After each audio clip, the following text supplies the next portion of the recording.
now at Flyweight, we have an exciting professional debut tonight, Brad.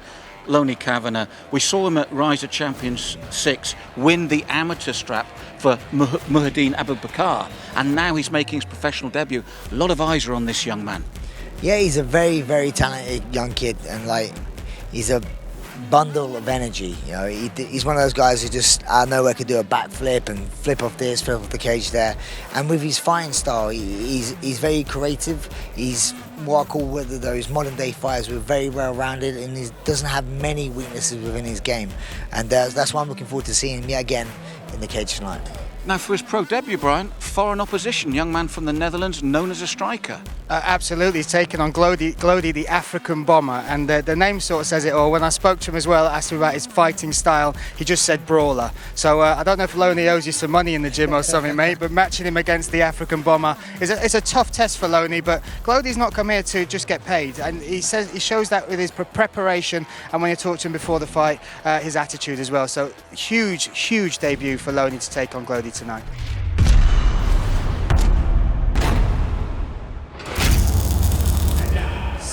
To make his way down to the cage, Glody Matusiwa.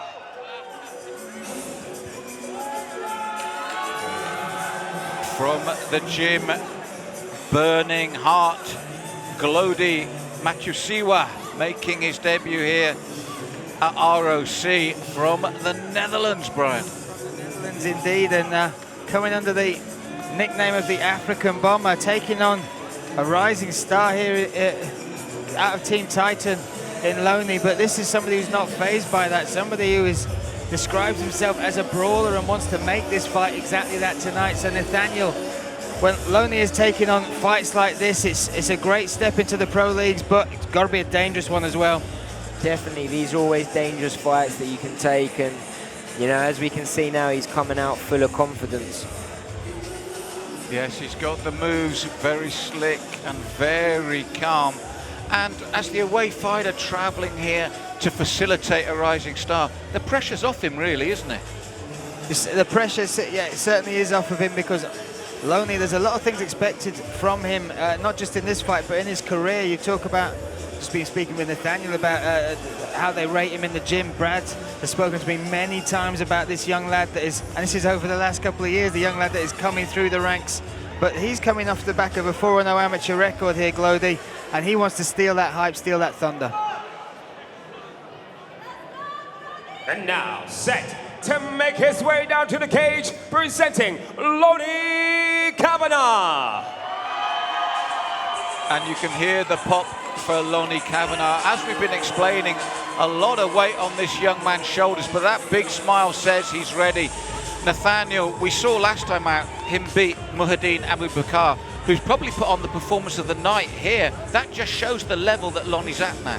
Definitely, and I'm fortunate enough to, you know, I train with him. He's one of my main partners, and I'll be 100% honest with you, he's a scary guy. I don't want to fight him, that's for sure. And, you know, if I was in his position when I was back at his age, he would have torn me to pieces.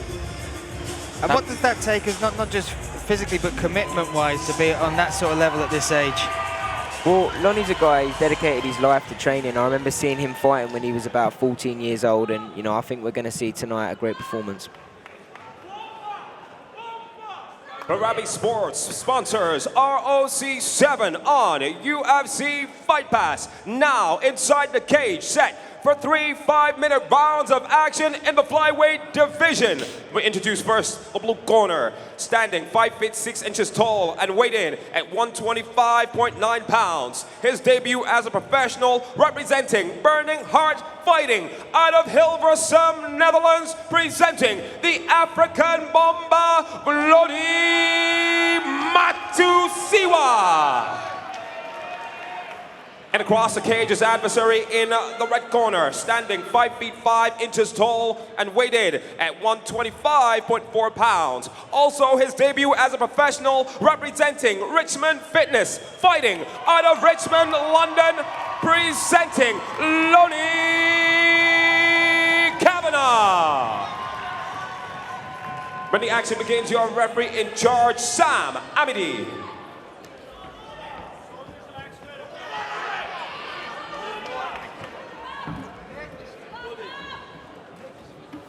professional debut of Loney Kavanagh, and a huge smile on his face there, Nathaniel, as he looked over his opponent. I mean, just huge confidence. Definitely, and he knows this is where he's supposed to be. I've been saying to him for a long time that it's time for him to go pro, but you know, he's definitely not got an easy fight here for a pro debut.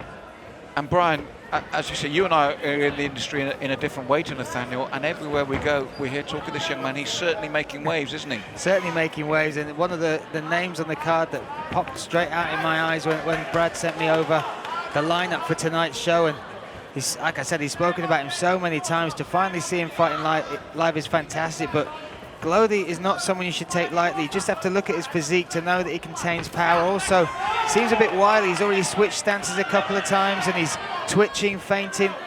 Loney's going to really have to tune into this fighter and respect him as well. Well, the other thing in Glody's favour is, I mean, he might not have heard so much about Loney. Here in the UK, as we said, the buzz is really building about him. But maybe for Glody, from his perspective, it's just another fight abroad. We should wait and see how that unfolds, because already from the movement of both these two, you can tell they're highly skilled. That's the thing, Brian. And Nathaniel, what I love about both men is that lateral movement.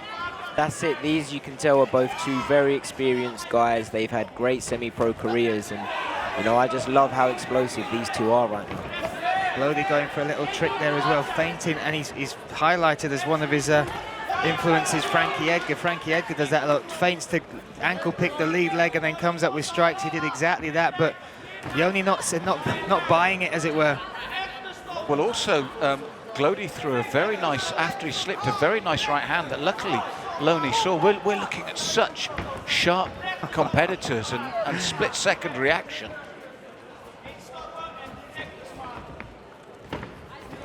When you're dealing with somebody with the sort of movement of Glody, you can see he's constantly twitching. What are the things you need to do in the... Oh, look at that. Loney connects for the first time cleanly. I think he just answered that himself, Brian, with the way he suddenly closed the gap just that split second quicker and let the combinations flow. But the focus on his face here as he walks Glody down. I was about to say, I love how focused these two guys are. And obviously, where I've trained with Loney, you know, I know that he's 100% confident in this fight, and he's going to come in here with his A game. And as I say, with the experience these two guys have got in the semi-pro ranks, that's why they look so good now on their pro debuts. Yes, and I love the movement and the timing from both men. For me in particular, Loney is either in or he's out, and he's making his cells, Glody are buying much more often. So whenever he feints or twitches, Glody seems to react in the way that is going to give Loney the read as this fight progresses. Well, that's the thing, Brian. It's a good point that you've made. There's control, and there's subtle control. And for me, Nathaniel, Loney's showing that subtle control of the area and where the fight's going. That's it, and both guys are biding their time. Neither one's in a rush. I liked earlier that Loney caught a good strike, and instead of just going in wild, you know, he waited and bided his time, and both are very, very experienced. And when they change pace, Brian, it's with such intent. I love the way that, as I said, when you go in, you say, when you go in, commit. There's a speed to these two lads that's excellent. It's not just speed, it's angles and timing as well, which really is impressive. Loney is switching stances effortlessly. I couldn't tell you which is his stronger side right now, because every time he switches, he finds an angle in and then he finds an angle out, which is exactly what you're looking for as a coach. Get in, cause damage, get out, make a miss, and then make him pay again. And again, we mentioned boxing technique, and Nathaniel, you were talking about his striking ability. I love the way he rolls the shoulders to keep the head moving as well. That's it. He throws a lot of head movement, and when I'm training with him, it's not just the head movement, it's the footwork. He's so quick at being in and out. At 1 minute, you think he's not in range. Next thing, the guy's hitting you, and before you know it, he's back out again. And you know, you can see now how quick these two guys are. Interestingly enough, Glody was the one who went to look for the first takedown. Didn't really set it up, just tried to charge Loney down at the cage. Loney circled off. But that's a little tell mentally as well, isn't it? He looked content to strike with Loney earlier in the round, but again there, looking for the takedown, but Loney wise to it. And this is what I was saying, Brian, about how you can control the cage subtly. It's being fought at the moment where Loney wants it fought. You can just see the athleticism straight off. I feel like we should be grading gymnastics at the same time here. This spinning attack coming. Look at Loney growing in confidence. There's a spinning hook kick, and there was almost like an inner clock there, Nathaniel. He knew the end of the round was coming. You know how important it is when the judges are lifting their pens, wondering which way to go. He throws that combination and then a spinning kick. That's it. Throwing something like that at the end of the round is a great way to end the round. You know, it's great, and it's also entertaining for the crowd. At the end of the day, it's important that we get the wins, but you also have to keep the crowd entertained. And Brian, we were talking about Loney and how, on my part, I believe he's having cage control, but it's only just, isn't it? It's only minor stuff going on here. Glody is a real contender. But Glody is tough, without a doubt. Glody also is awkward because of the amount of movement he is showing in front. But what is happening is the pressure that Loney and the success that Loney is having in and around that movement and pressure that Glody's bringing is shutting down some of Glody's movement, which is opening up the strikes and building the confidence of Loney as the round goes on. And that's right at the end there. But just prior to that, Nathaniel, was that strike you mentioned where he got caught on the top of the head and just backed away and moved rather than, as you said, go wild and respond. He got caught, realised it, and just moved out of range. Yeah, you know, they're very, very clever fighter, and, you know, obviously he notices that, and it's great to see that he's got the experience in the cage. So round two, and it's been an exciting opening round and very close in many ways. We personally feel the cage control is with Loney, but against a very dangerous opponent. Dangerous indeed, and you saw the difference in the corners there. Loney's very happy with the work, just G'd him up. They barely talked to him. He still kept bouncing around his corner during that break, whereas Glody's were much more focused on reigniting that motivation and a little bit more urgency in that corner, understandably so. Now, Glody looking to counter-strike now when Loney comes in, which is a dangerous game to play. If you were in that corner, Nathaniel, you'd had a look at Loney and it was your first time seeing him. What would you be saying to Glody to try and negate that you've seen? Well, I definitely think that he would be wise to take him down. I definitely think that Loney's showing that he's the better striker at the moment. I feel that he's getting the better exchanges, but you know, obviously I don't know myself how good his grappling is, but it wouldn't hurt to look for a takedown now.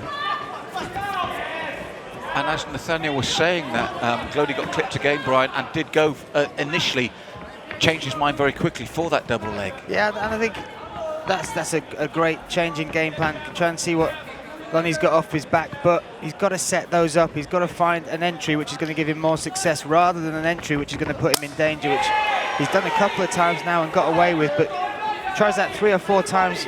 I wouldn't be surprised if Loney reads that and makes him pay. Well, he's bringing in the kicks as well now off the right and left leg, and he's really brought that into the game in the second round here, Nathaniel.